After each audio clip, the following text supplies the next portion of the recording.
We approached St John's, capital of Newfoundland, in the early morning, after 5 days crossing the Atlantic from Southampton. High cliffs almost surround the ice-free harbour, which is also protected by the castle on the top. Originally a small fishing village, it's the most easterly town in North America. Here Marconi received the first transatlantic wireless signal, and Alcock and Brown took off on the first non-stop transatlantic flight. Nowadays it's the commercial hub of Canada's offshore oil industry and the largest city in the province. We were met on the quayside by a couple of Newfoundland dogs and their owners. Good girl. Yeah, black.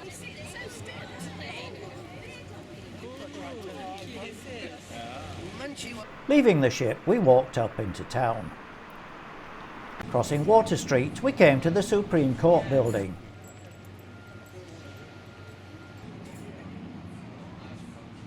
Now this is a sign we don't often see at home.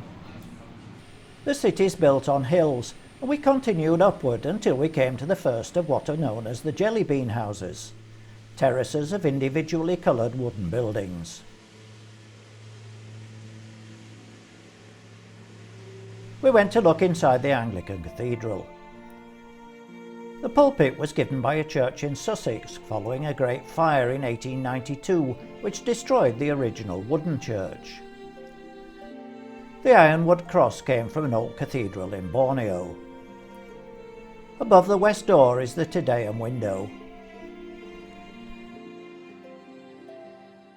We passed more jellybean houses on our way to Victoria Street.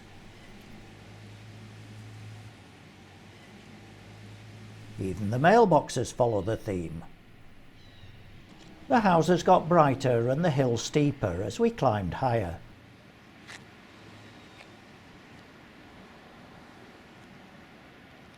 Eventually we arrived at the Roman Catholic Basilica, whose twin towers dominate the St John's skyline. When completed in 1850, it was the largest church in North America. Inside there's a magnificent altarpiece.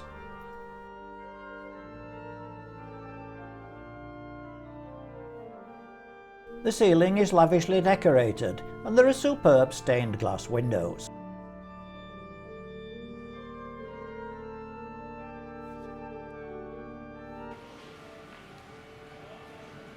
Leaving the Basilica, we went to Bannerman Park. Designed in the Victorian style, it was the first public park in the Dominion of Canada.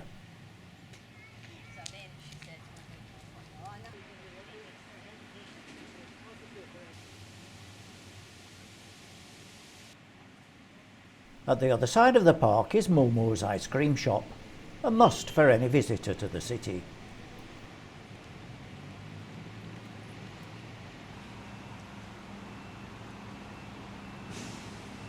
The colonial building was the home of the Newfoundland government until 1959.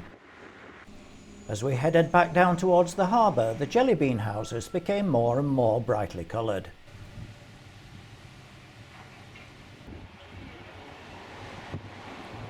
Eventually we needed our dark glasses. Back down at sea level we came to Homicide Park, where there were statues of Newfoundland and Labrador dogs, and a free concert was in full flow.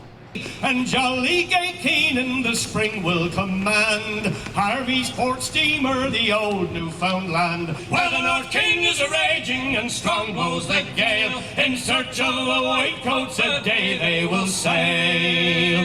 Wherever we went in St John's, people wanted to stop and chat with us. It's probably the friendliest place we've ever been. All too soon it was time to get back on board and sail out past the fishing harbour.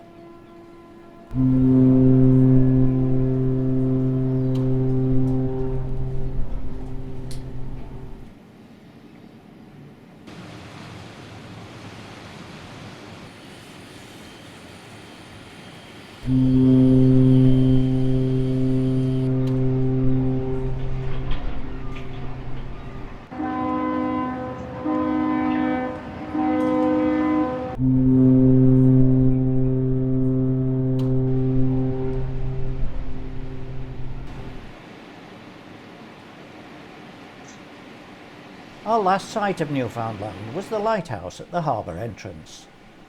That evening we found that Hurricane Dorian was headed straight for us, so we went back out into deep water to avoid it.